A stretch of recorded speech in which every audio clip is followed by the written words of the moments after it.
Eða hér? Ertu bara hér?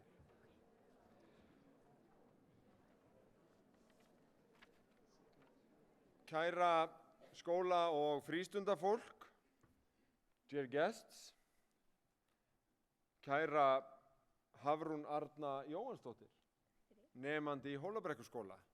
Þetta eiginlega svona eins og Eurovision. Þá alltaf tveir kynnar. Ég hef það hlutverk að segja af hverju við erum hérna. Það væri hægt að hafa alls konar og reyndar mjög langan inngang að því vegna þess að við höfum í sameiningu að undanförnu verið að vinna á mjög mörgum sviðum sem tengja skóla- og frístundamálum með þáttöku gríðarlega margra. Þið munið við fórum í að rýna fjármálin sem leiddi til þess að við réttum heldur úr kútnum þar. Í öðru lagi höfum við verið að vinna á grundvelli bókana í kjarasamningum að því að hlusta inn á öllum starfsstöðum hvað betur má fara og höfum verið að fá til okkar niðurstöður varðandi grunnskólakennara, varðandi leikskólakennara og eigum í vændum að fá varðandi frístundastarfsfólkið síðar í þessu mánuði. Algjör lykilgögn, en síðast en ekki síst höfum við verið að vinna í stefnumótun, menntastefnu til framtíðar, þar sem við erum að horfa til 2030, erum að vinna skipulega líka með gríðarlega mikilli þáttökur margra, bæði inn á vinnustöðum en líka með því að spurja foreldra og aðalfólkið, nemendur, hvað það hugsar þegar horfir á breytingarnar í heiminum, hvaða merkingu menntun hefur, skólastarf, frístundastarf og hvað þarf til að búa okkur undir þessa framtíð. Hafrún Arna með mjög mikilvæg skilaboð til okkar allra, beint úr ummælum nemenda sjálfra úr þessari vinnu. Gjörðu svo vel, Hafrún. Takk fyrir.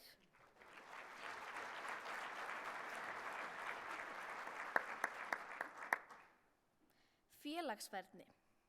Krakkar þurfa að tala meira saman. Hópavinna. Vinna í tímum með öðrum nemendum, helst ekki bestu vinum þeirra. Einhver verkefni, til dæmis, stærðfræðidæmi, þemaverkefni eða myndmenntarverkefni. Krakkar hafi samskipti og vinna saman. Bjóða öllum að vera með. Það ósanngjarnt að skilja út undan. Allir eiga að mega vera með. Sjálfsefling. Meira lýðræði. Krakkar hafi meiri áhrif á námið og fá að velja verkefni sjálf. Fari vettvangsferðir. Fleiri ferðir, þá kynnist maður fleirum. Nemendur fá að koma sínum skoðunum á framfæri. Læsi. Kenna börnum stafrófið og grunnið í lestri í leikskóla. Fá að ráða meira sjálfur hvaða bækur lesið. Læra orð með því að leika þau. Sköpun. Hafa fjölbreyttari náttúrufræðitíma með því að fara út og gera tilraunir. Fleiri leiðir til að tjá sig en skrift. Fá að búa til leiki. Heilbrigði. Hafa hollan mat og leyfa krökkunum að tjá sig matseðilinn. Sveigjanlegri kennsla og meiri íþróttir. Skóli byrji seinna á morgnana. Meiri svefn, meiri einbeiting. Líka þetta. Kennarar eiga alltaf að vera góðir.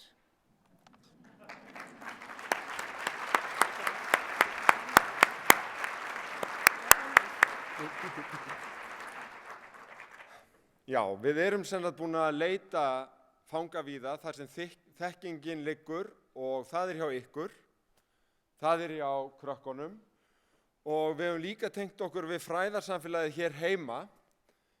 Öll svið og skrifstofur menntasviðs hafa komið í þetta með okkur og framhaldsskólastigið og fulltrúar nemenda og Reykjavíkurráðs, en við höfum líka tengt okkur við alþjóðlega fræðarsamfélagið og það sem áhugavert, nú erum við búin að fá Pasi hér oftar en einu sinni og núna Andy búin að vera með okkur í morgun, hann kom eiginlega bara beint úr flugi, það alveg saga að segja frá því en við förum yfir hana seinna.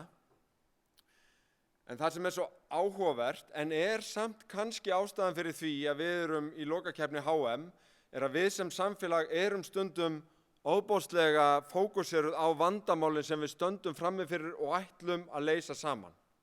Það mjög gott, en þegar við fáum spegilinn utanfrá, þá erum við stundum aðeins löðrunguð og mynd á það að við eigum líka ótrúlega marga hluti sem við getum verið stolt af, sem eru afurðir mennta- og frístundakerfisins okkar, hvort sem það tónlistin, sögurnar, Vigdís Finnbogadóttir, fótboltinn, íþróttirnar, alls konar hlutir sem við getum kannski kristallað í unga fólkinu okkar, eins og við sjáum það á skrekk og sjáum það þegar þar að leggja sig fram.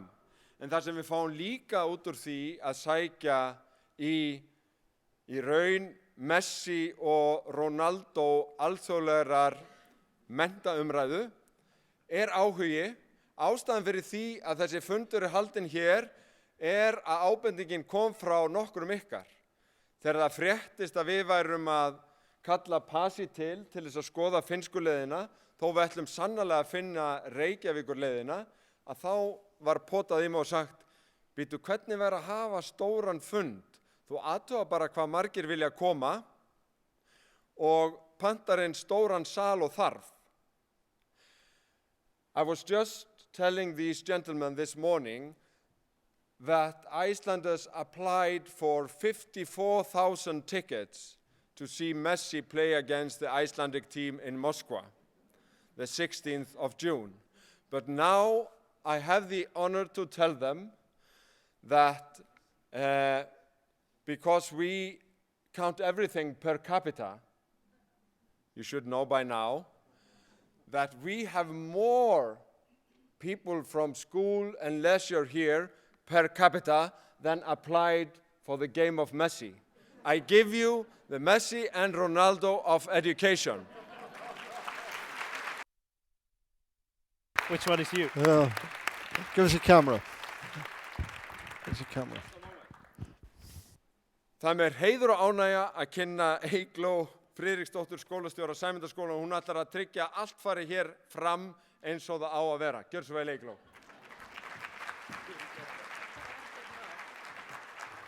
Komiði sæl, heyrið í mér. Svo góð hljóðvist hérna. Við þökkum Degi fyrir góð upphafsorð. Og á þessari virðulegu ráðstefnu í dag þá mér einhvern veginn efst í huga spinning, svona eins og í spinningsal. Og þó það sjáist alls ekki á mér, þá nefnilega elska ég spinning. Og það auðvitað bara ekkert vit í því, hamast kósett á hjóli þegar maður getur verið að gera eitthvað þægilegt. Og þetta svona svolítið eins og vinnan okkar, eða ekki? Við hefðum getað valið okkar eitthvað þægilegt, en við algjörlega elskum starfið okkar. Ekki sammála mér í því? Það sem hreint ekkert líkt spinning að við erum að fara eitthvað í vinnun okkar. Við stöndum ekki bara í stað og púlum. Að ala upp æsku landsins, það mikilvægasta vegferð sem hægt að leggja í. Og það ótrúlega gaman að fá að heyra rödd nemenda á svona ráðstefnu eins og þessari. Takk fyrir. Við óbreyttu leikmennarnir á gólfinu, við erum svo sannarlega sátt við að Pasi Sahlberg og Andy Hargreaves séu hér að móta menntastefnu Reykjavíkur með okkur. Þetta eru menn sem eiga sameiginlegt að leggja áherslu á virðingu fyrir kennarastéttinni, samvinnu og sköpun í skólastarfi, svo eitthvað sé nefnt. Og eins og við sjálfsagt öll vitum, þá gaf Pasi Sahlberg út bókina Finnislesson, þar sem hann skoðar einkenni á finnsku skólastarfi og gaf FG, einmitt bókina út á íslensku nú á dögunum. Hann gestaprófessor við Harvard háskóla og var að taka við prófessorembætti við háskólann í Sydney. Og Andy Hargreaves, hann telst við einnig áhrifamesti í menntageiranum. Andy Hargreaves hefur meðal annars skrifað bækurnar sem við mörg höfum lesið, Uplifting Leadership, The Fourth Way og Professional Capital sem hann skrifaði með Michael Fullan. Þannig að þeir eru svo sannarlega svona educational rockstars. En spinningkennararnir mínir, þeir eiga stundum til að segja við okkur einmitt svona, seinnipartinn eftir erfiðan dag, þá segja svona, þið til í þetta? Og þá er vel svona blístra og gargaf og það hátt og ég kann ekki þetta blístra og ég algjörlega hertu þvottabóki þannig ég segi aldrei neitt. En mér langar óskaplega, þetta allt svo virðilegt í Hörpun og svona segja, þið til í þetta? Og þá er því að the stage is yours. We are privileged to hear from you. This mic is on. Hey, good afternoon, everybody. How are you? My name is Leo Messi. And this is my friend Ronaldo. So we're gonna do some team teaching for you, and this is one of those topics we have been discussing a little bit today. But I want to say first that it's really a pleasure to be here. I enjoy Iceland every time, and I'm particularly pleased now this time because Andy, my good friend and colleague, is here. I came from Helsinki here yesterday, and Andy came this morning from Boston, so we kind of met in the middle here. And why we are here is that Iceland as a whole, but Reykjavik as a municipality or city, is doing something very unique, and it's under the leadership of your mayor. It's a kind of a brave look at the school system here, what type of schools and leisure centers, all those activities that children do here in the city, you need in the future. And our pleasure has been to be here as a critical friends, or also people who try to learn a little bit what you do, but you're doing wonderful things. That's why I am here. And this little son, he's my middle son. His name is Otto. He's 6 years old now. And this thing that he's holding is not a huge bunch of ice cream with strawberries on the top. It's a volcano. Yeah.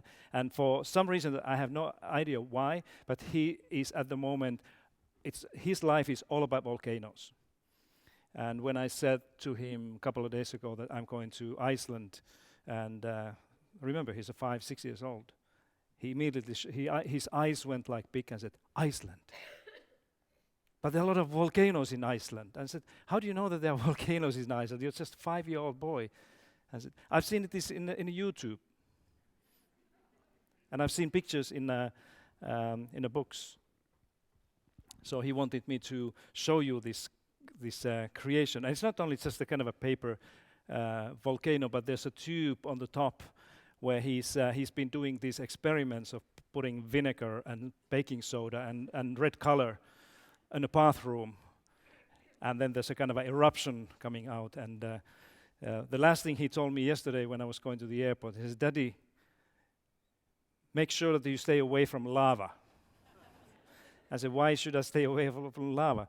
Because it can be very dangerous and harmful for you. So I have to come back with him one day and show the volcanoes, this place. So what we try to do here is probably a couple of things. One is that obviously we try to inspire you a little bit in the work that you do and encourage you to move forward. And particularly now when this movement is taking place here, or getting more speed here in Reykjavik, to really say yes to this and find colleagues and people to work with, and find a way to make the education and all the youth activities here good for your children in the future. We try to also play a little bit kind of a modern way of team teaching here. That's why we are both here at the same time. So I will speak first about maybe 20 minutes or so.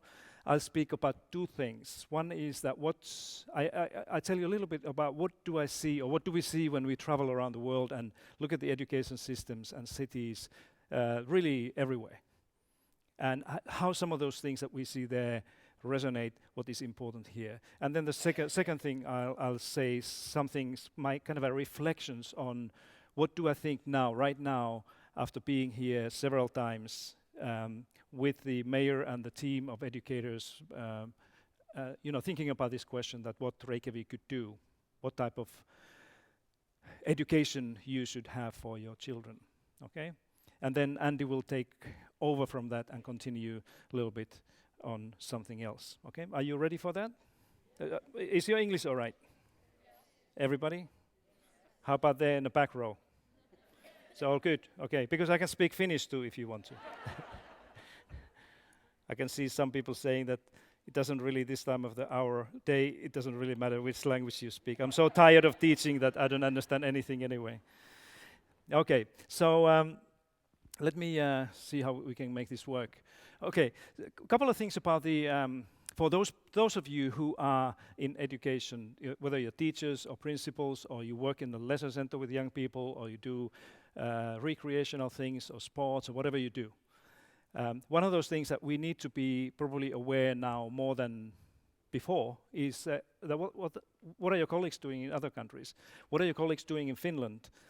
or in Australia, or Canada, or United States, and how the things that we do or we think about what we are doing resonates with those things that others are doing. Are we doing things in a similar way? What's going on there? It's a very important part of the teaching and education profession overall. So let me show you a couple of things. This is not going to be a kind of a deep dig into the international education and comparing countries. Just a few ideas so that you understand at least a little bit how the world is in a way divided today in terms of thinking about what should we do, what makes education systems work.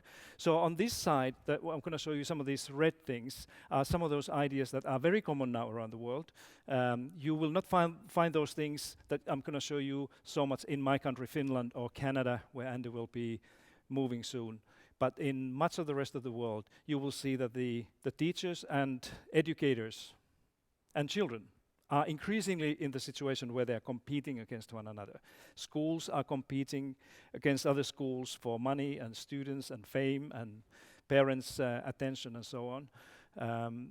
And principals are part of that competition, and children are competing as well with grades and places in good universities or whatever they want to do, or jobs. So the competition is like a idea that many countries believe now is a good thing to do, because in business or markets, you know that education, the competition is something that improves quality, right?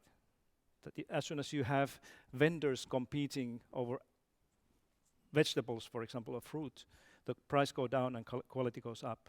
So that's why we see this in many parts of the world as a kind of a driving thing. And of course the culture of competition then is visible in the classrooms and many other things that we do in our schools. Then the other one is the kind of idea that problem in education often is the lack of standards, the lack of common expectations what children and teachers and schools should do.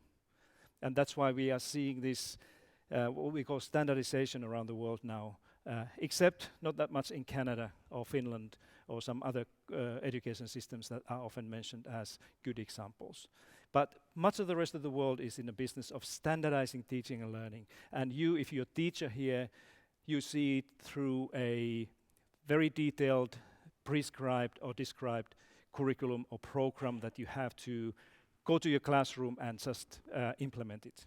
That you have less and less kind of a freedom to really think about and choose what you want to do. So that's one of those things that most of your colleagues around the world are dealing with.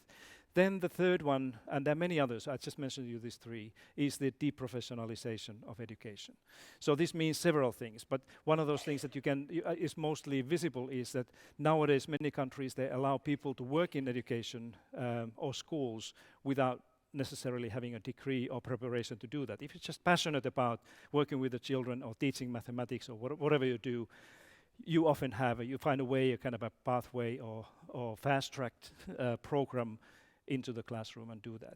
School principals in many countries now do not need to be any more educators. They can be failed business people or retired military officers. If you just have a kind of a experience or idea how to lead troops of people, you can get a job in a school. So those are some of those things. That there are many other things that your colleagues and ours are dealing with around the world, and we call them, and I have called those types of ideas unsuccessful education policies. Those are if you look at the research, like Andy has been doing a lot during the last 30 years, really, by comparing countries, the research is very clear that whenever education systems, whether it's a city or the nation or larger system, relies on competition, standardization, deprofessionalization, testing, accountability, those things, that they have not been really successful at all. So you see England or UK, but England particularly, United States, Australia and Chile as examples of those education systems that you can find some or all of these elements. Are you with me? You're not sleeping? If Andy sleeps, let me know, because he arrived like 6 o'clock this morning, and he normally when I speak he sleeps. But you know what? I'm going to pay him back. I'm going to sleep when he talks. Okay. So then the other side, and this is the kind of an alternative, and I'm showing you this also partly because I think it's important that you, as an education community, those people, professionals who are working with children, whether you work in a school or lesson center or whatever you do in the office, I think you need to be aware of these alternatives, that this is not necessarily the only way to think about education through competition and standardization and testing, all those things. The other one is that there are countries that are building more and more education around the idea of collaboration, cooperation, sharing, working together, teaching together, schools working collectively in finding ways to improve the quality of what they do.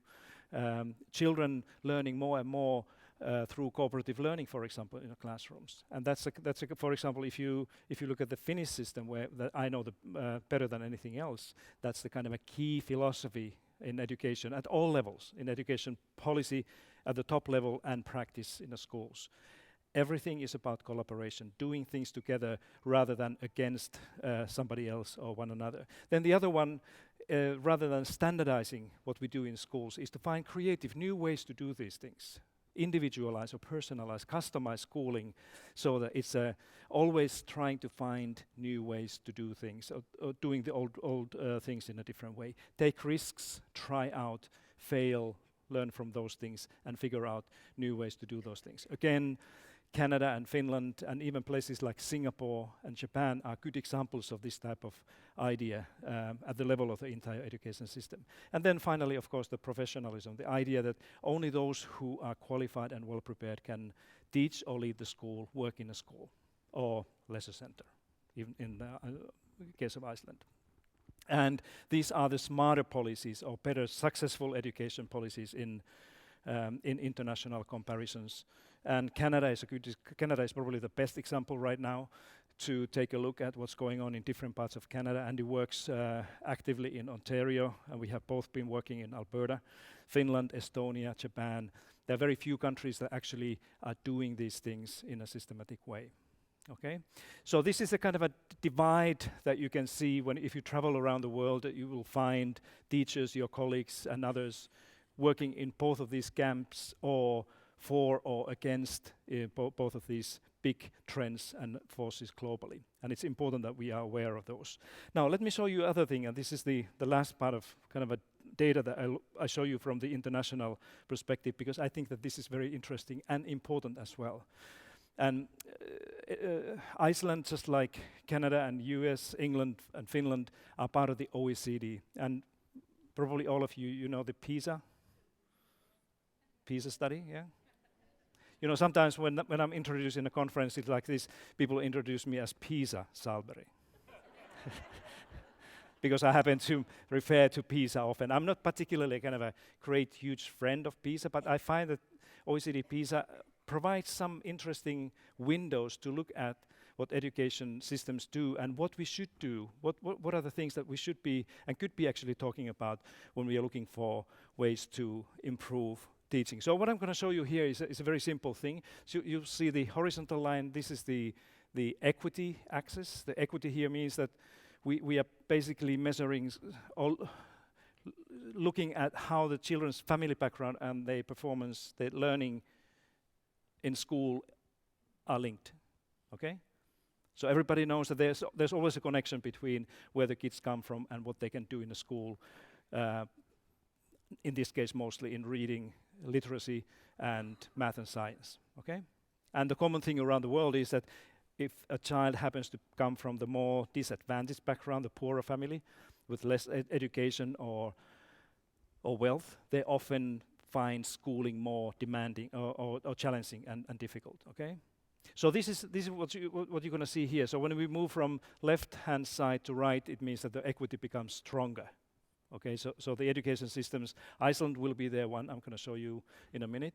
So when you move from left to right, the equity increases because the link between family background and achievement becomes weaker, okay? And then this is the quality of learning outcomes on the vertical line. So higher your country or the system is, the better the national average performance in these academic things is. And of course, I have to remind everybody that PISA is not really measuring arts or music or social studies or anything else. It's about these basic things in academics, okay? So where do you think Iceland is? I don't have data about Reykjavik. Actually, I think you have PISA data about all these. Iceland is here. Thank you, Andy. Thank you very much. So where do you think the, okay, let me rephrase this question. If you look at this black screen over there, you see this white dot, that's the average of the international average of these two variables. If you were asked to co-impose the flag of Iceland there, where would you put that? Just to make sure that we understand where we are. Somewhere here? Here? Here? Here? You cannot be all over the place. You're too small to do that. Okay, let me show you this, because then you can, and remember, this is not Reykjavik, this is about the whole Iceland, but Reykjavik is a big part of the whole story here. So this is where Iceland is. And like many other things in life, in the world, you are kind of a unique. You are an outlier in the world of education as well, because there's nobody like you in the world, really, which is a kind of an interesting question. So this means that you have quite a bit of equity in the system, meaning that it doesn't really matter where the kids come from. Statistically, they are all doing quite okay in the school. The quite okay is not really good, because you are in a kind of you're like a sinking. But with these modest results that you get, you don't really see the family background really affecting that too much. Okay, so this is the United States. Here's UK, Australia, and New Zealand. So those are the systems that we often compare ourselves and envy and go and take a look at. But then we have Canada here, and this is where we start to kind of wonder about these international questions. So what's going on in Canada? What they're doing differently? And Andy is much better than myself to tell you about what might make Canada so much different than all the other English-speaking countries, particularly the United States over there. Or if you look at the equity, you can see that Iceland, you have a little bit equity in the system, but there's a big gap between quality of learning outcomes among your 15-year-olds here in Iceland and in Canada. Interesting question, what is going on there? So Canada is so good in many ways, but particularly education, that I often say that Canada is in heaven. So if you don't remember anything other from my presentation, take this, that the educational heaven is where you have high equity and good, strong learning outcomes of children simultaneously at the same time. And this is a kind of a new thing. 10, 15 years ago, there were very few people who actually believed that this is possible, that you can have an education system with these two qualities simultaneously. There's Japan, Finland, and Estonia are the other ones that belong to this family of heavenly education systems. So if you really want to study and take a closer look at what are these countries doing to make this happen, that they have equity and quality simultaneously, those are the places worth taking a good look at. And these are the others. You will see that they are our Scandinavian friends, Sweden, Denmark, and Norway over there, and then all the others. And you quickly see that there's a correlation there, not to be mixed with the causation. So we cannot say which one is causing the other. So we cannot say that equity leads to higher quality of learning outcomes, or the other way around. But we know that they are linked to one another somehow. So probably there is something that brings these things in the school systems simultaneously. But again, Iceland is really, you are an outlier. Okay. And now, if you wonder why I don't use the normal kind of a linear regression line here, is I want you to remember the other thing, that if you want to improve education generally, this doesn't apply that much with Iceland, but it's like going the stairway to heaven, if you remember this song.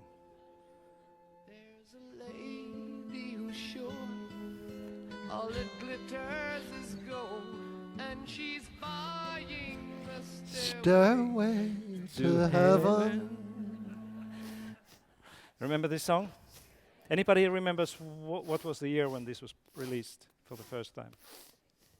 1971. Yeah. Do you know where it was written?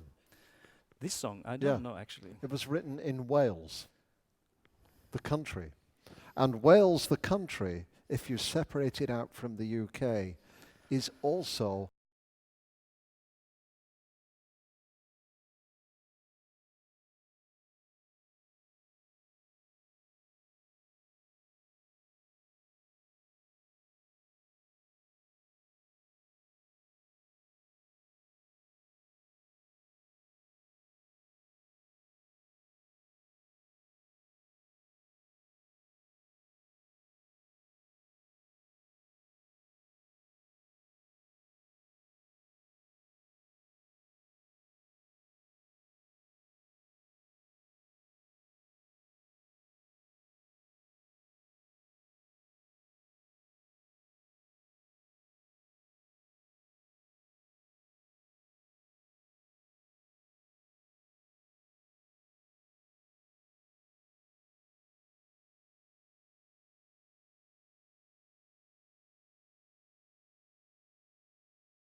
to him for the rest of the day.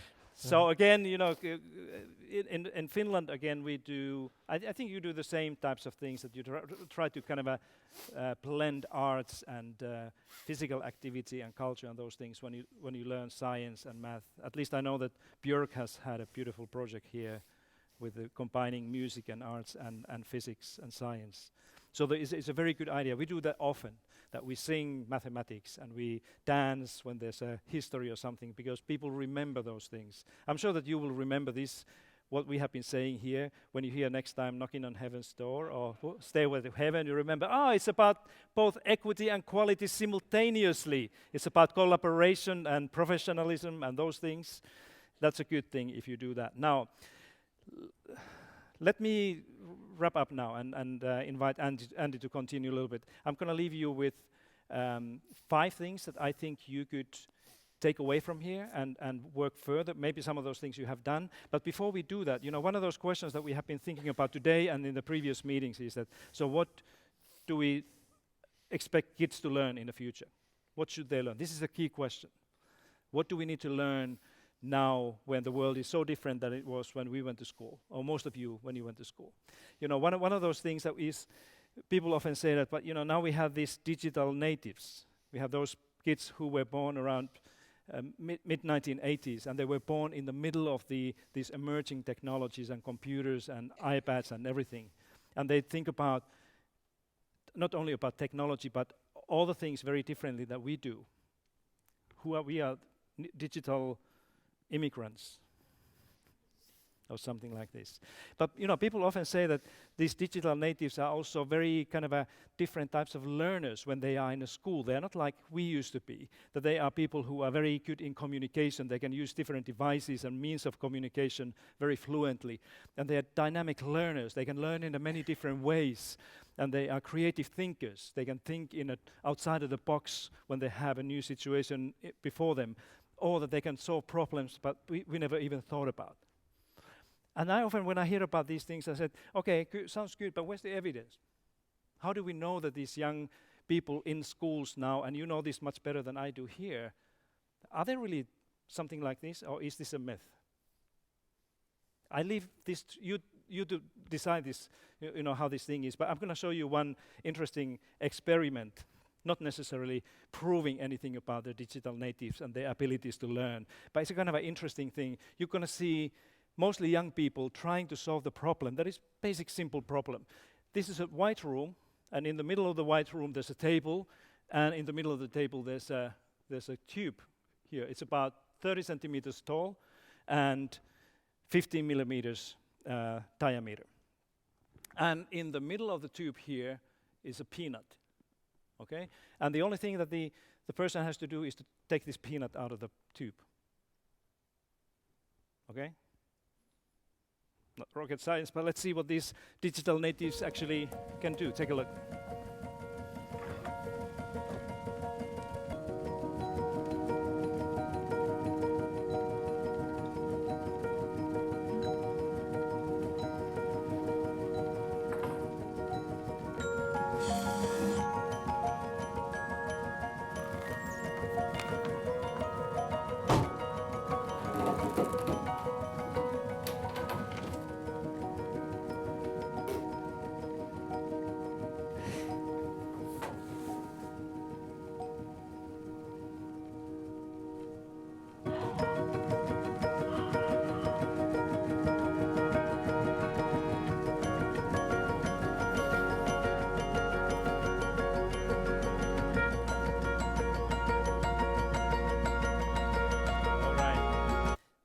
So let's not underestimate the power of young people, but we should not assume that they are all of a sudden in the evolution develop some of these skills that we only animals have. So what I think are important things, and this is a kind of a just part of the list, but if people ask me that, so what young people should learn in school in Finland, and I have these two young boys at home, and this is a very personal question. When people ask me that, so what do I think my own children should learn in the school?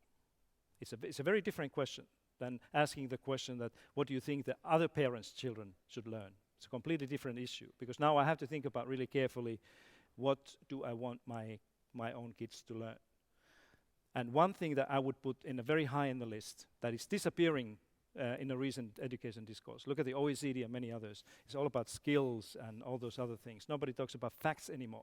I think children need to learn facts. They need to learn what I think Jan Torff is talking about, powerful knowledge. I think it's going to be increasingly important to understand what is true and what is not. What are the basic facts in life, in science and mathematics and many other fields. I think that everybody also in here and back home in Finland should learn health as a skill. Health is not an issue. It's not about knowledge. It's about skill, how to learn to live healthy life. And it's becoming bigger and bigger issue. You have understood it here in Iceland probably better, and Reykjavik better than anybody else. But it's a very, very hot topic. Empathy is one of those things that children need more in the future than ever before. Empathy meaning that you understand how the world looks like, what the world looks like from some other person's point of view. What do other people think and why they might think that way. Leadership is the other one. Leadership, leading your own life, leading your own life project or your own work or whatever you do, but this kind of a basic understanding of taking charge, being in charge of something. And then finally, collaboration. Andy probably speaks more about that. But this is my short list of things. If you ask me quickly, what type of school would I like my own children to go? If the school is offering, saying that we are going to do these things along with many other things, I would say that sounds interesting. This school is probably good enough for my kids as well. So what is the way forward here in Reykjavik? 5 things. One thing that I think you need to do now when you join the movement and you join other schools and your colleagues and lesser centers to improve what you do is to make sure that you have an inspiring shared vision of where you want to go. If you don't have a vision, you just do these things, it's not going to be sustainable. So you need to have an idea where you go. And this is what we have been trying to talk and work a lot during the last 15 months.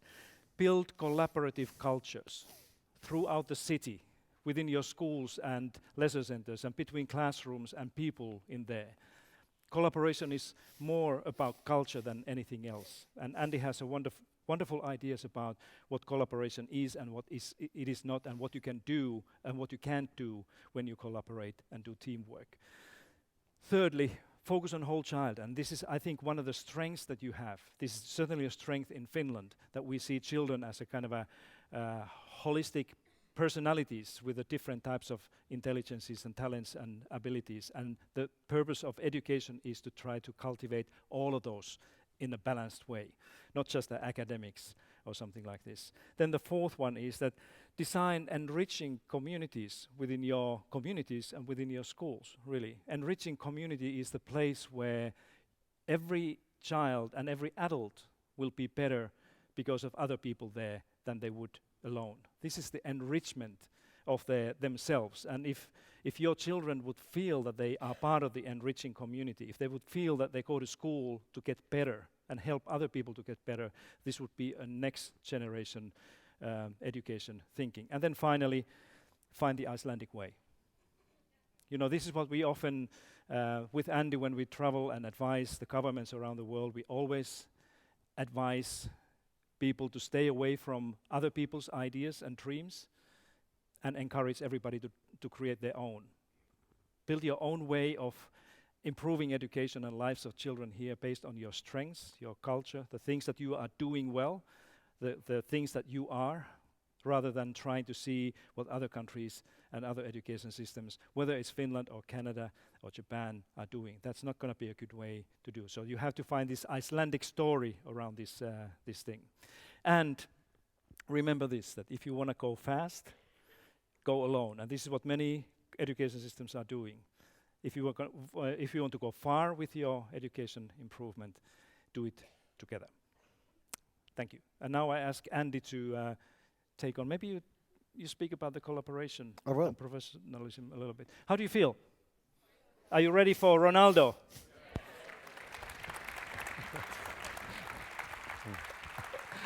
Good. Okay, let's do a bit of physical exercise first. So I'm going to ask you to, we're just going to do a bit of this. Would you first stand? Raise your arms in the air. High, don't break anything. High as you can go.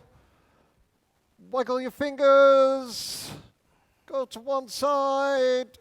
Don't let your shirt fall out like me. Go to the other side, like that. Okay, bit further over this time, bit more. That's it. Down the other side, like that. Okay, sit down, please. Now, imagine you're entertaining a 2-year-old.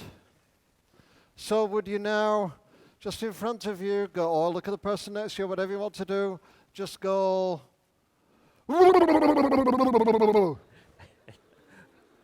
Yeah. Grandfathers are very good at this, okay? And again, one more time.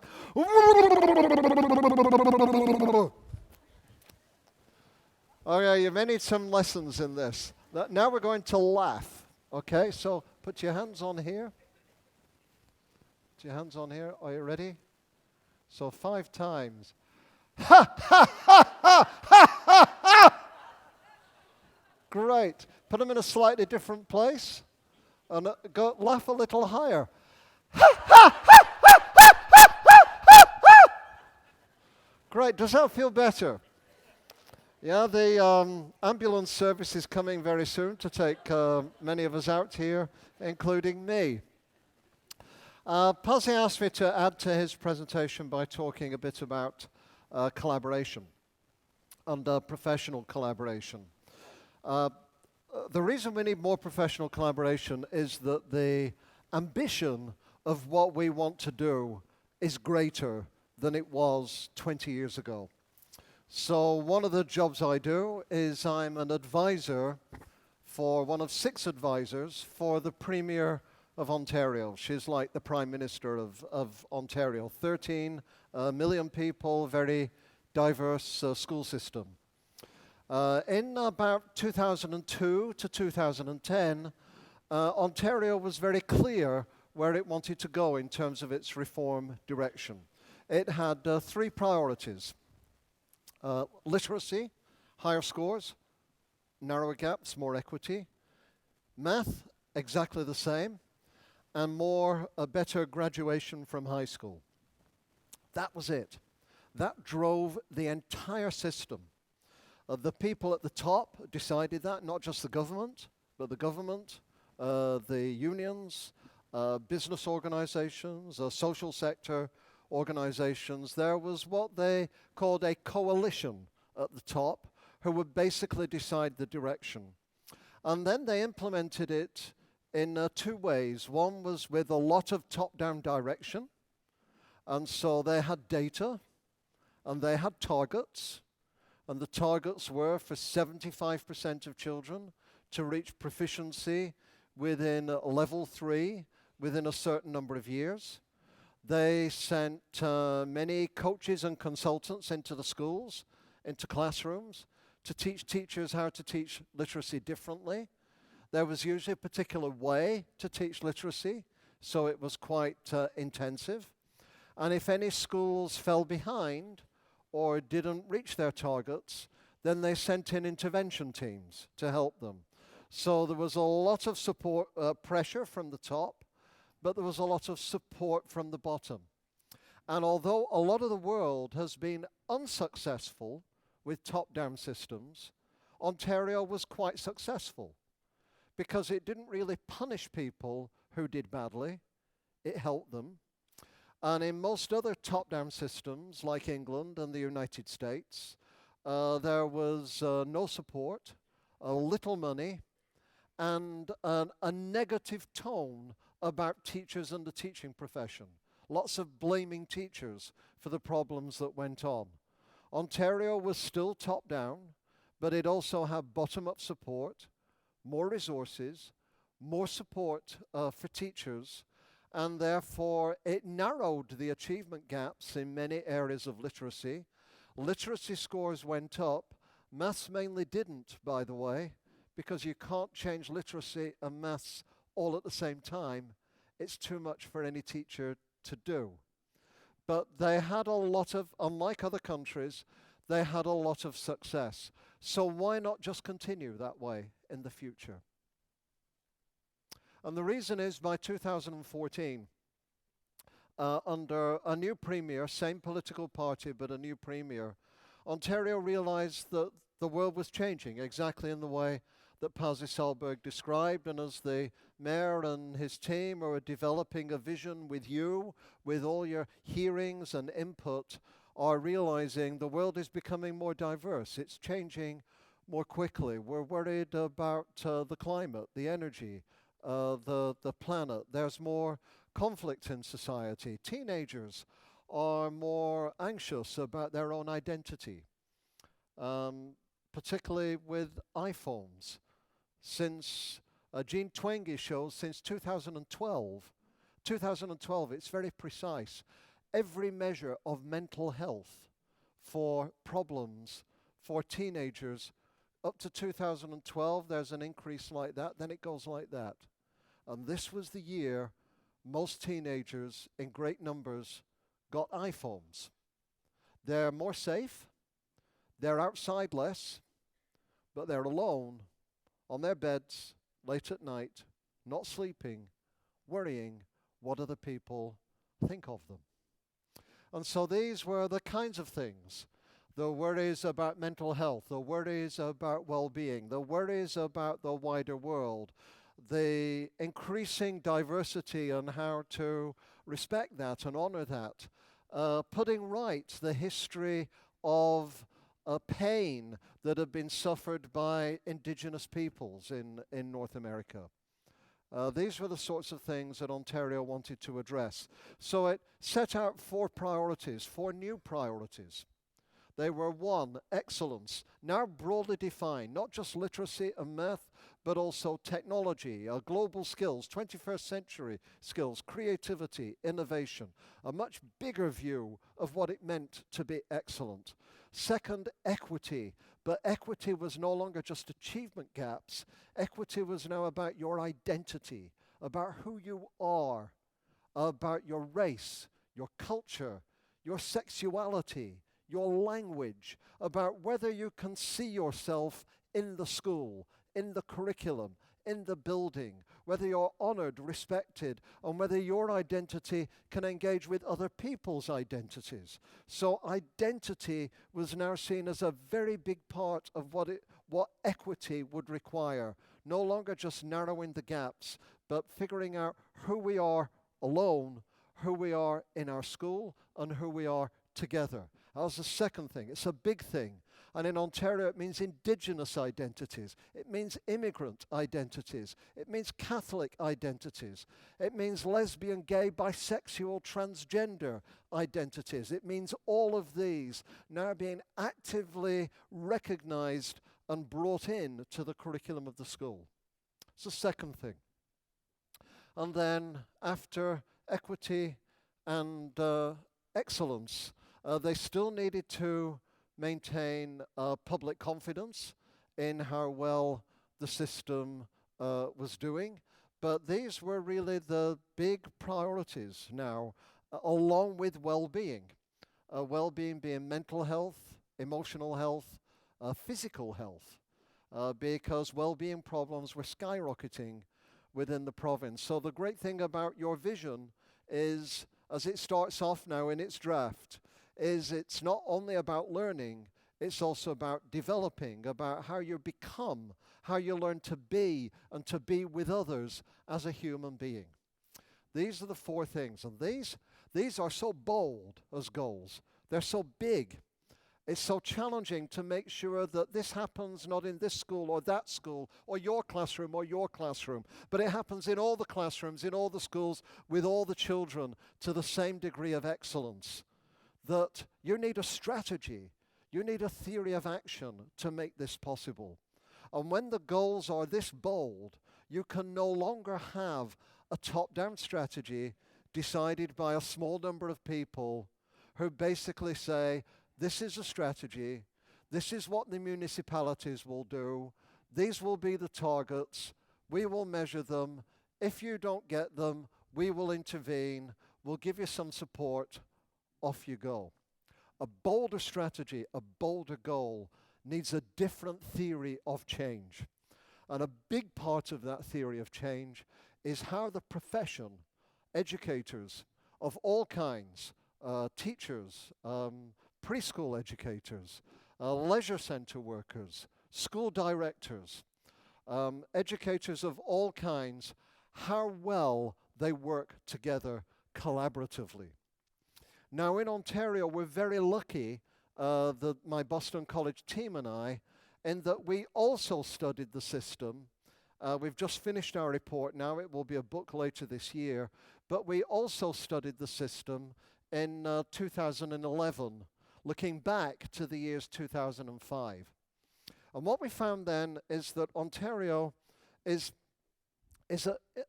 become very good at teachers working collaboratively. Even in 2005 to 2011, there was a very good tradition that teachers saw teaching wasn't something you did by yourself, you thought out on your own, you performed separately from other people, but teachers already understood that teaching, like medicine, like other professions, was a place where you had to share your expertise to support the students, or in medicine, the patients that you have in common. This is the essence of what a profession is. People understood that. But when we came back and we've written our report now in 2018, what we've learned by accident is quite fascinating. Between about 2011 and 2018, as teachers have been pursuing these broader goals, as they have in every school introduced, for example, a program of emotional self-regulation. So children learn how to be calm. Like the Disney movie, they learn when they're yellow, when they're blue, when they're green, when they're red, and what to do about that. My 5-year-old grandson has a language of his own emotions now. So he can recognize his own emotions. And teachers are learning how to calm themselves. And teachers are learning that if a child didn't understand something yesterday, there was something about the teacher's classroom, the teacher was not calm, that made it not possible for the child to learn. So this curriculum of emotions is throughout, and there's been no top-down strategy. It has spread across the entire province. And one of the reasons is not just teachers are still collaborating, but they're now collaborating differently than they used to collaborate. And that's what I want to bring to you today as part of how to bring your bold vision forward, which is not just that it's better to collaborate than not to collaborate, but the point is to collaborate differently and to collaborate well in ways that get results for the bold ambitions that you have for your young people. And I'm going to go through about 3 little examples to give you an illustration of that. I may have to whiz through some of my PowerPoints. Oh, there we are. Look at those words there. They're interesting. So to illustrate the point, these are some common sayings in English about when collaboration works well. Do you know these? Do you have a good one in Icelandic about collaboration? Could you translate it for me? Yeah, what does that? Same as the top one. Okay. Many hands make light work, so you can see these. But we also have common sayings like these.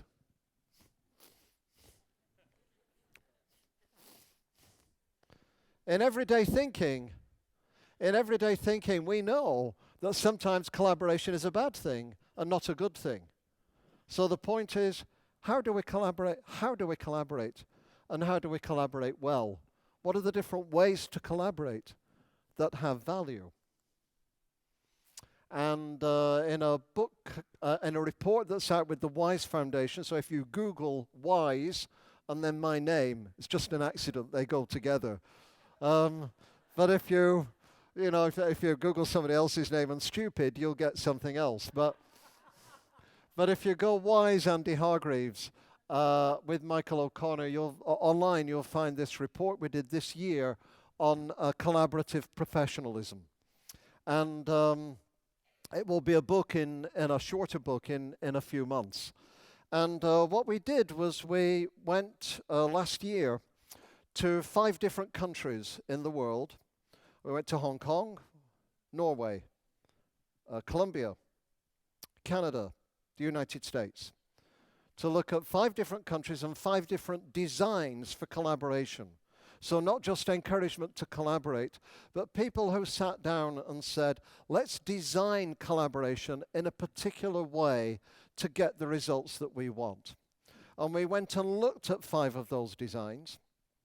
And what we came out with was this contradiction in terms. The English word is oxymoron. So examples of oxymoron are baby grand in a piano or jumbo shrimp. Are you with me? Or military intelligence. Okay? So they're contradictions in terms. And collaborative professionalism comes from 2 completely different places. The traditional idea of a profession was that you had autonomy. You had expertise. You served your clients, but you were above them. Your judgment counted more than anything else. That's a traditional definition of a profession. Collaboration comes from labor. It comes from solidarity. Collaboration is not cooperation. It's not talking together, it's labor. It is working together. The two come from opposing traditions, and yet they belong right now. Because we need to be professional, we have to be more collaborative. We cannot work on our own. And when we're collaborative, we can't just talk and share and learn and not care about the consequences. But now we have to work together. We have to do things together. The results of our collaboration have to be not just more ideas or discussions, but better practices and outcomes than before we started. Are you with me so far? It's collaborating more professionally and being professional in a more collaborative way. And I'll just give you 3 little examples. I'll have to whiz through quite a lot of this, but I'll come back to it. Here's Hong Kong. This is Principal Veronica Yao. This is my wife, Pauline, who looks a bit Icelandic, actually. We've never done the DNA test, but I think my wife is a Viking, actually. I think she really is. And I'm here on the left-hand side. Fanling College is a school of about 700 people in Hong Kong. It's a secondary school.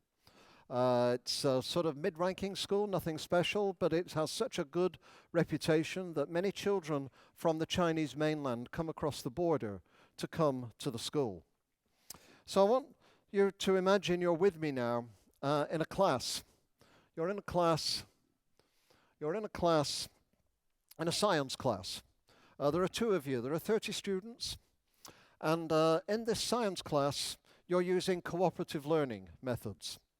So in this science class, while your colleague is with you, you are doing things like you're looking at the transfer of energy from, say, thermal energy to kinetic energy or electrical energy. And you have many kinds of things going on in the class to illustrate that. You have 2 experiments going on at the same time. You have a Bunsen burner. You have a paper balloon. Yes, there's no health and safety in Hong Kong. So the Bunsen burner goes under the paper balloon. The paper balloon rises. One kind of energy converts into another. Meanwhile, somewhere else, there's a child with visual disability who is pushing a truck down a ramp. When all this occurs in the class, over a period of 50 minutes, many things happen. The experiments happen in 50 minutes. The teacher may teach the whole class. Then the teacher will ask students to get together in pairs for 30 seconds to discuss an idea. And then at another point to get in pairs for a minute to discuss another idea. Then they'll get into small groups. They'll get out their iBoards. I love this. The iBoards are not digital. They're little blackboards that they invented, and they're very good to get 4 students around where you can sketch down your ideas. And then the groups will look at each other's iBoards and give feedback on them and comments on them. And then pretty soon, 2 or 3 of the students' presentations will stand up and present their iBoards to the rest of the class. In 50 minutes, you have the teacher teaching, you have the students on their iBoards, you have them talking in pairs, you have them working in groups in mixed ability, each one with a number and a letter so they know who they are. You then have the groups commenting on each other's practice. Then they stand at the front. It's incredible. It is like Ronaldo, Messi, and jazz all at the same time, occurring at breakneck speed in a really fast game. It's like Italian footballers in English Premier League, all speeded up. It's phenomenal to watch and really hard to do. And then imagine that you're doing this in front of 15 visitors in your class. And at the end of the 15 visitors in your class, when they come in, here they are, looking at the class. Here they are again, And at the end of the 15 visitors, the visitors are given iBoards. And they're asked to provide positive comments and critical comments on the lesson that they've just seen. Not only are they allowed to make criticism, they are required to make criticism and then present their iBoards on the teacher's teaching. Imagine this is you. Imagine how you would feel. They're all strangers. And in this school, on this day, there are 100 of them going into half the classes within the school throughout the day. Something the school does twice a year, something that 20 of the schools in Hong Kong do in the same way twice a year. They're in a network with each other. How does this stop you being terrified? And the answer is, the teacher's name is Candy. And the answer is, it's not Candy's lesson. Because Candy has prepared this lesson with the rest of her science department. And then they all taught that lesson to different classes. Then they reviewed that lesson together.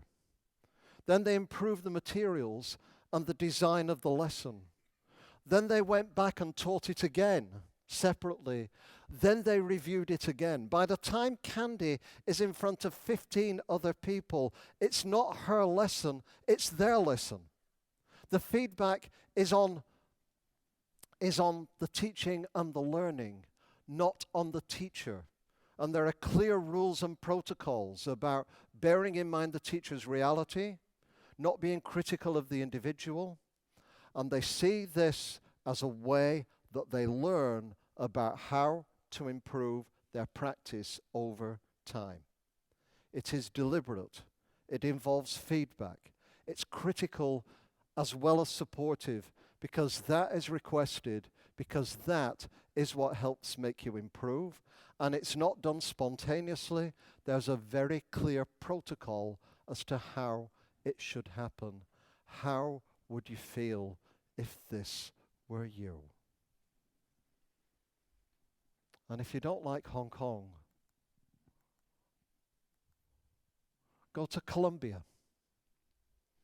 In Colombia, Vicky Colbert, in the 1970s, the daughter of a teacher, went to Stanford University to do 2 master's degrees. And she came back to a country torn apart by violence, drugs, and conflict. And her dream was that she would transform Colombia into peace and democracy through education. And so she read John Dewey from America. She read Paulo Freire from Brazil. She read about how to get children actively engaged with their learning. She didn't have computers, she didn't have digital devices. And then, in the jungles of Colombia, she started off a small group of schools and then a large group of schools. And here's a child looking at the map, because every school has a map at the front that the children have made so people will know where they are. And they do things like working in the gardens, and they sell the local products, and their economics curriculum is based around this. And they bird watch and they check migration patterns, because the jungle is a resource, not an impediment to what it is that they are learning. And how do they learn this from each other? Some of these poor teachers, very badly paid, they watch each other teach. They go to micro centers. They have demonstration lessons.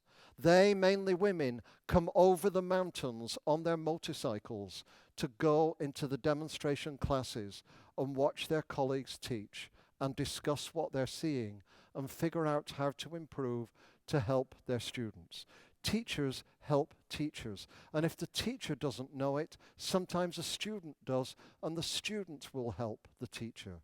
And in 40 years, from 1976 to 2017, Vicky Colbert and her colleagues created a network of 25,000 schools across Colombia and other parts of Latin America, whose central goal not peripheral, is peace and democracy. Her central goal is peace and democracy in a country where last year's Nobel Prize winner was the President of Colombia for bringing about peace and democracy. You need a bold dream, and you also need a strategy to make that dream happen, and then relentless persistence and commitment to bringing it into being. And one more. And this is Canada. So about 15 months ago, we had been working with 10 of the 72 municipalities. And this is our research team. This is my colleague Dennis, Chris Bacon, me, Mark D'Angelo, and Shanae Wangia. And in a couple of weeks, we went by trains, planes. Yes, that really is called Bearskin Airlines. And automobiles, all across Canada, to look at these different districts. And one of them is predominantly Indigenous. The greatest inequities in Canada are with Indigenous communities, native communities. In Nordic countries, other Nordic countries, they'd be Sami communities. Because of long histories of colonial oppression, forcing children until very recently into residential schools, separately from their families, forbidding them to have their language, breaking apart families, causing drugs, alcoholism, dependency, huge difficulties and problems. When we looked at this district in 2005, many of the teachers for a while had thought these children who had things like fetal alcohol disorder, which means their mothers were drinking while they were being carried, were unteachable. They said not only can they read and write, they can barely grunt. They can't talk. Our job is to care for them, not to teach them. We can't teach them. All we can do is care for them.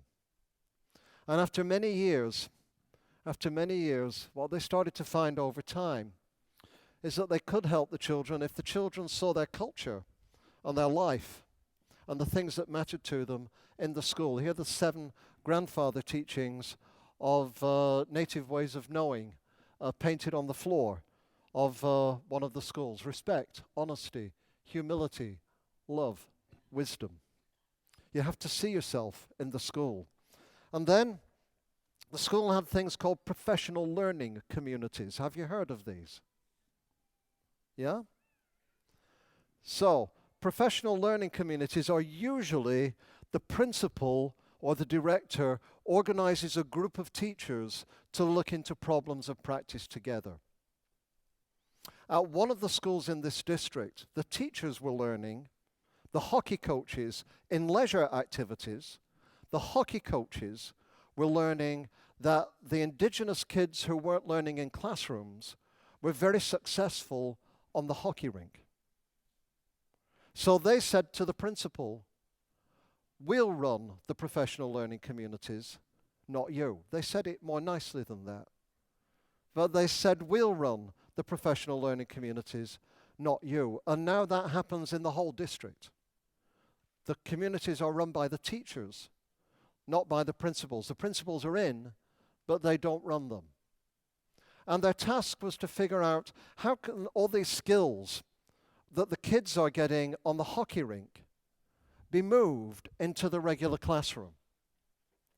And so the hockey coaches met with regular classroom teachers, collaborated to figure out a curriculum that could bring these things together and a set of experiences. And one of the problems they had was because of fetal alcohol disorder, kids couldn't sit still. After about every 10 minutes, they were agitated. They start to hit kids. They'd move about. They'd kick kids. They'd get fidgety. They couldn't concentrate. And so they put in a kitchen in one of the classrooms so the kids could cook. But then the kids started climbing the walls of the kitchen.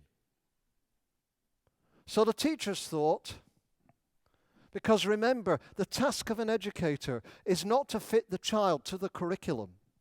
The task is to fit the curriculum to the child. And so they felt, so the children need to climb, do they? Let's give them a climbing wall in the classroom. So now whenever they need to climb, they go climb. And they get it out their system, and then they can sit down for another 10 or 15 minutes and concentrate on their learning. The thing that had been in the way of their learning now is their learning. It is part of their learning, just like this was part of our learning a couple of times 20 minutes ago. So what have we learned from these three examples?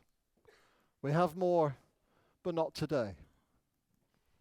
We've learned that on the left side of this chart you're about to see, collaboration looks like this. Collaboration means we talk about things or we do things. It means we focus on narrow goals like literacy, math, graduation. It means we have a meeting here and another meeting there, and the rest of the time we're on our own. It means the director tells people how to collaborate and what to collaborate on. It means sometimes it's a bit too comfortable and not critical enough, and sometimes it's a bit too artificial because the administrator's in control.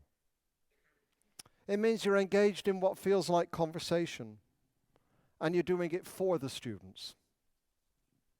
If you're on the right-hand side, what we started to see in these examples, and where Ontario has moved by itself, the profession has moved itself, is you're doing talk and action together.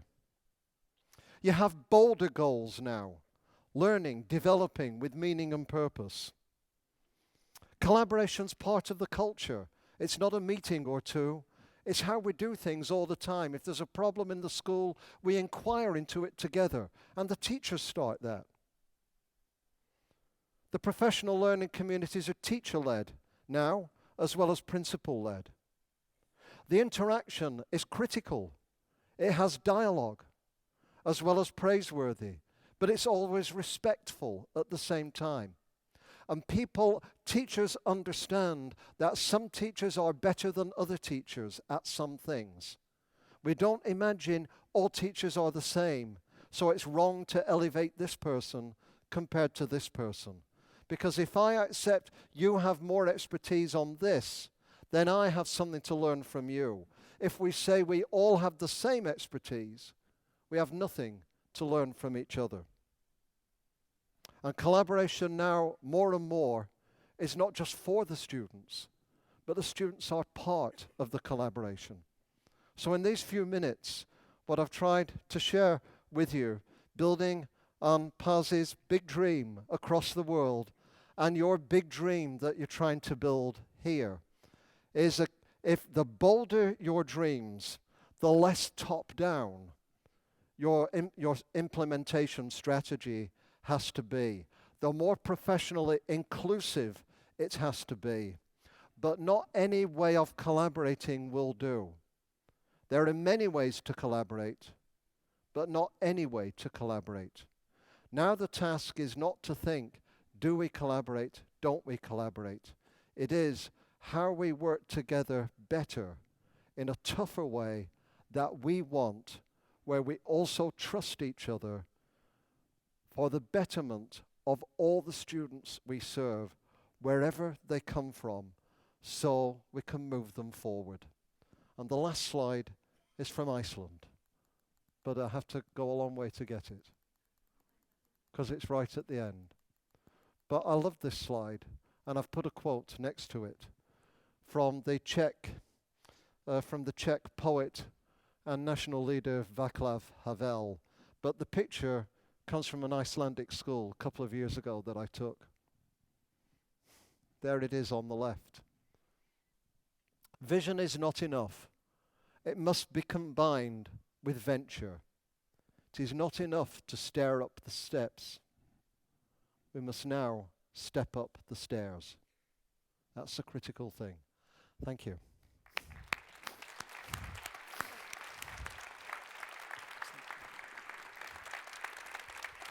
Can we take 3 minutes? Yeah. Okay, how you doing, people? All right? It's wonderful. Ronaldo, give one more time. Now, we're going to have a reception just in a few minutes, but we don't want to leave the stage before making sure that there's anybody or nobody in the audience who feels that I want to say something or ask a question or disagree or agree something. We're going to be with you in the reception as well. But is there anybody here who would like to speak? For any reason, really? In any language. Or any language. You can speak Icelandic. We have people here who help. Ladies and gentlemen, please don't disappoint us. We were promised to have a very active, engaging audience. You know, I wondered, Pasi, there's no green in Greenland. Mikrofónin.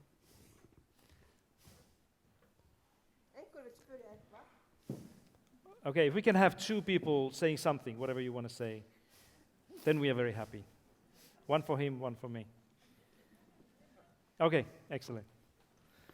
Yes, you were talking about, I think many times we're talking about education today. We're going away from learning facts to more learning how to process things. I noticed you were talking about learning facts was important. So are you like putting more emphasis on facts than I feel like we're going away from? So the question is about whether... You were emphasizing that they have to learn facts. Yeah, I heard that. And I was like wondering, I kind of have the feeling that we're going away from learning facts and more going to how to learn things instead of what to learn. Yeah, exactly. So I was wondering if you were like... you know, learning the facts. Or yeah, I said what I said because, you know, sometimes I'm concerned, and this concern really comes from listening to our colleagues when they speak, and it's probably more about how they speak about what children, young people need nowadays and in the future, and it's often focusing on skills. You know, this whole thing about 21st century skills leaves people probably, if you're not careful, it leaves you with a kind of impression that the knowledge and facts are not any more important because we have a Google. You know, Google never makes mistakes. You can ask anything you like. And that's why we don't need to teach facts anymore. It's all about skills and, you know, those other things. And I know that people don't like, OECD doesn't probably mean that. But if you look at OECD doesn't have an education strategy anymore. They have a skills strategy. What about lava? Lava or love? Lava. Lava, not love. That's a whole other thing. Okay? Yeah. Lava. But they sound same to me. But lava is, that could get you into serious trouble if you confuse lava with love. We can talk about that during the reception, Right, but right now, okay, let me try to But finish. lava is But you a know, fact. this was my point really, that I wouldn't like to, you know, let this thing go that we have been doing and will continue to do in the future in the schools as well, about, you know, facts, and particularly in times like this. You live in the United States of America, where this alternative fact or fake news thing is more daily than anywhere else. And I just want to remind people that you know, teaching the stuff, the knowledge and facts is important, but we don't probably need to do that to the same extent as before and with the same type of intensity, but we should not leave our children, that's my view, that we should not leave our children with the impression that you don't need to know anything. That if you want to know something, just take the computer and ask Google. That's going to be a very harmful thing. And we are seeing those things already around the world now, when people don't know anything, the basic things. But I know that there are in the room there are people like Jan Torfi and others who have been reminding and doing work and research and speaking about these things here as well. So just to make sure that we do not kind of go with the stream of skills and competencies and non-knowledge. I think knowledge is important, at least if you ask me. My little son is very curious about volcanoes, as you know. He wants to know everything. He wants to know the facts. And if he finds anybody from Iceland here who would be teaching him facts about volcanoes, he would be very happy to do that. We can Skype maybe and do that. Next one. For Andy. Yeah. Do we have a mic here? Yeah. Where's this one? We have a colleague from the ministry, right? No, I'm not from the ministry. I'm from the menntamál, Directorate of Education. Okay, yes, that's right. And, you know, thank you much for the presentation. I'm a great fan of your slide for Stairway to Heaven, Pasi. You've been discussing that. But my question relates to that in terms of achievement versus equity, and also what Andy was talking about in Ontario, that how are you going to raise achievement? Because obviously that's a challenge in Iceland. And also what can we learn from Ontario in that respect in terms of going from development on the basics as they did and then moving on to the 7 C's, or the creativity and collaboration. And maybe the third question would be, how do you see the Icelandic way in moving forward in this?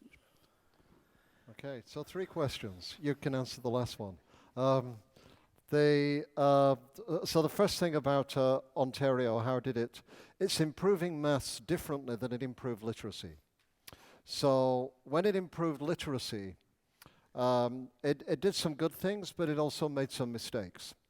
And one of the mistakes it made was because it had a testing system, it would sometimes put a lot of effort into the children who were almost at proficiency. And so they'd neglect the children lower down.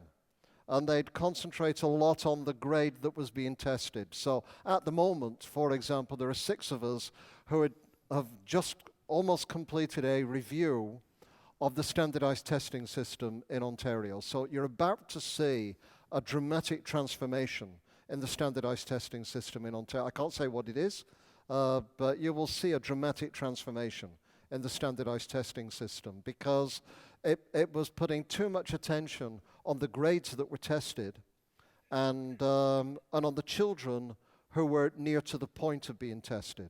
Now, because the culture is changing, we're finding with mathematics, when teachers are approaching mathematics and systems, they're actually doing things like starting early with young children and developing basic number sense with elementary teachers who themselves don't have strong confidence in mathematics. So it's about building the confidence of teachers in mathematics, their competence in mathematics, and instead of focusing too much on the years that are being tested, starting at the beginning with the basic understanding of the foundational concepts of mathematics, which is number sense, like words are, and vocabulary and talk within literacy. So that's the first thing, which is they're learning that some of the strategies are different, and they're concentrating on the true foundations, not on the things that are easily tested. Secondly, with global 21st century skills and with well-being, the province is now looking at how to track and monitor that to know that your well-being's better. There are things you can do that easily with, like student satisfaction surveys, or you can look at mental health indicators in the community and so on. The other priorities are important. They are easier if the testing has less pressure to focus too much on the literacy and the numeracy. And there's the beginning of work now to think, how do you, the way I put it is, assessment should create a picture of a child. The job of assessment is to help you know the child better, and for the child to know themselves better. Assessment means to sit beside, and it should create a picture, not a ladder. The way I put it in English is, it's a picture of a child, not a picture of water to fill them up or empty them, basically. So there's a different view, I think, of what assessment is, not just getting rid of bad assessment, but introducing good assessment that creates a better picture of the child on a continuing basis for the teacher. And Pasi, so what does all that mean for a vision for where Iceland goes next? Well, you know, if I look at the Stairway to Heaven graph and Iceland there as an outlier, the first one, without knowing any details about the test itself here or how it's done, but my first kind of a personal conclusion would be that there must be a mistake there, that or at least some mistake is kind of a systematic mistake or error in this measurement. Because for me, knowing just like Andy, knowing Norway and Denmark and Sweden and Finland very well, my assumption would be, and being able to visit schools here, my expectation would be that Iceland should be more like the other Nordic countries in education.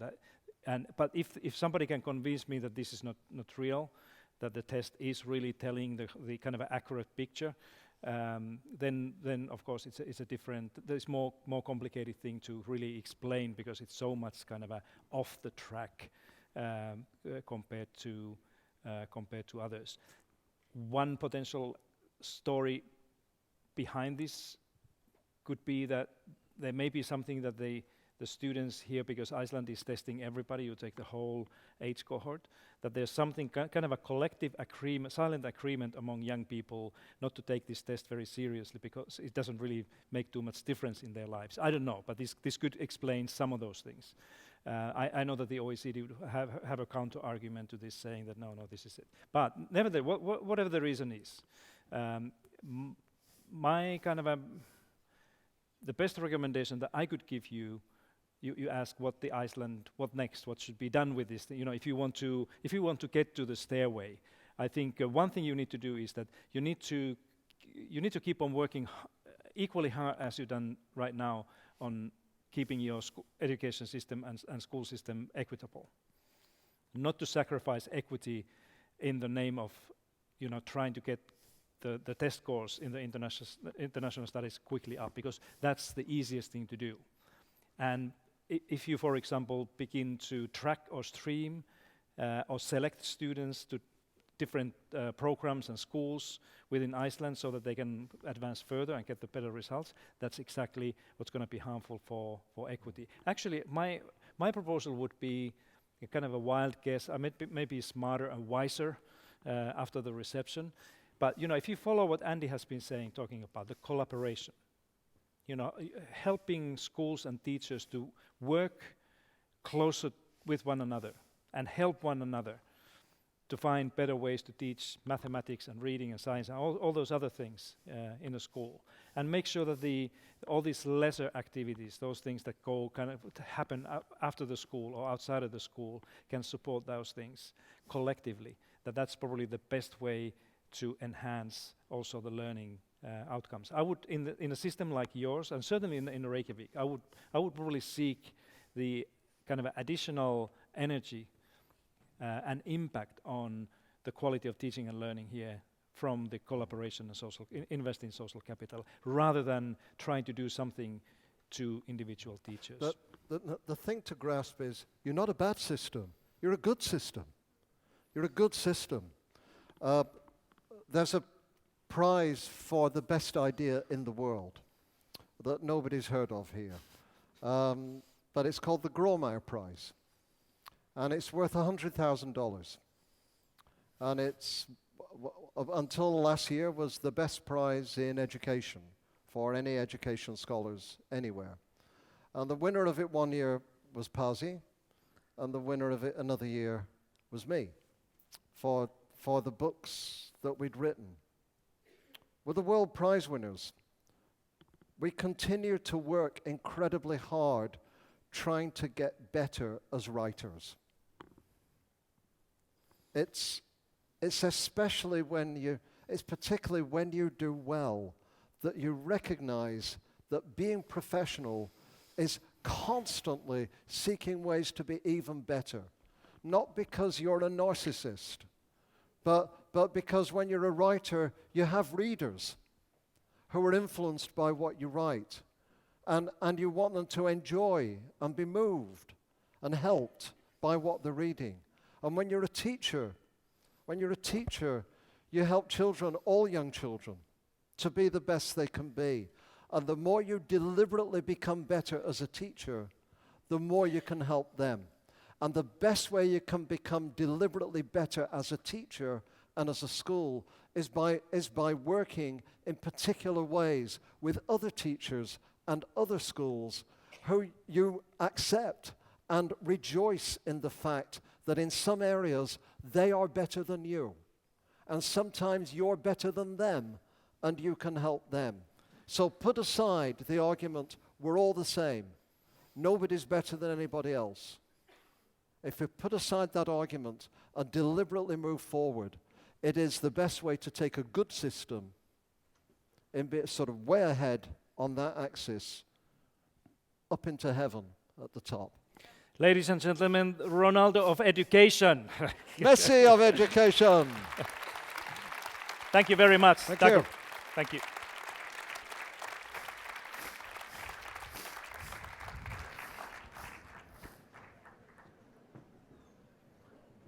Kæru vinir,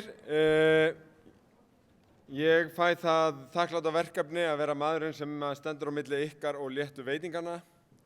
En ég hérna fyrst og fremst til þess að við þökkum þeim enn og aftur fyrir Andy og Pasi. Thank you very much, gentlemen.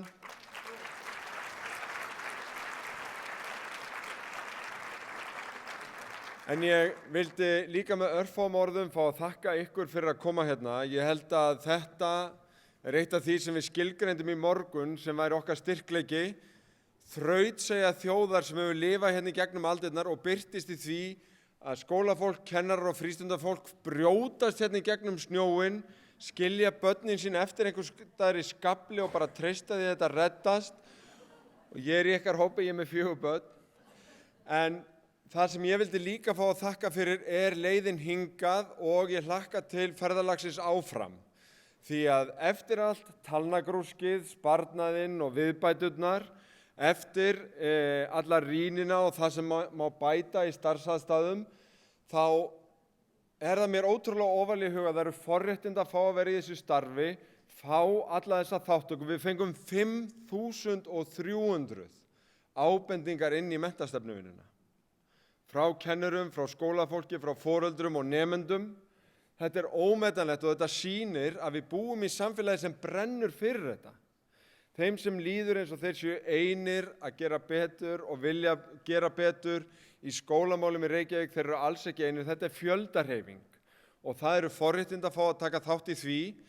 Þegar við sátum yfir plöggunum okkar í morgun og þau eru ekki fullkomin, þá fannst mér samt mesti skellurinn þegar þeir bentu réttilega á að stundum þá erum við svo föst í viðfangsefnum og vandadagsins og við megum leyfa okkur að vera stundum svolítið meira innblásin.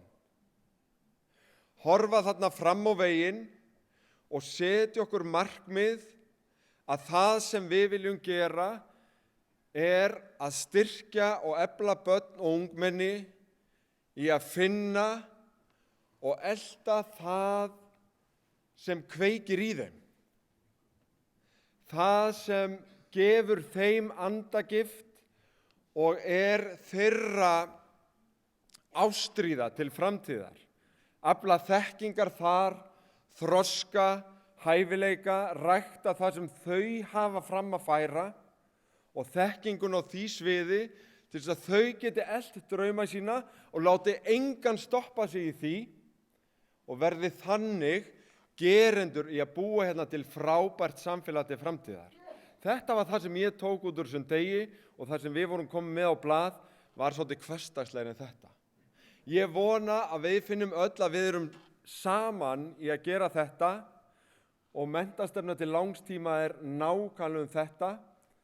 Þar þarf heilmikið traust og fagstéttirnar eru lykilatriði og eitt af því sem mér fannst niðurstaða dagsins var að verkefni okkar í pólitíkinni og í forystu borgarinnar að treysta ykkur síðan fyrir framhaldinu. Að ná utan þetta verkefni í samvinnu ykkar á milli, samvinnu skóla á milli skóla og frístundar og við þriðja geirann og í þessu kerfi án þess að við séum að reyna að stýra öllu frá degi til dags hérna miðlægt, Það að sleppa og treysta og þannig verður gott menntakerfi til. Það held ég allavega eftir daginn. Ég hlakka til framhaldsins. Þakku kærlega fyrir.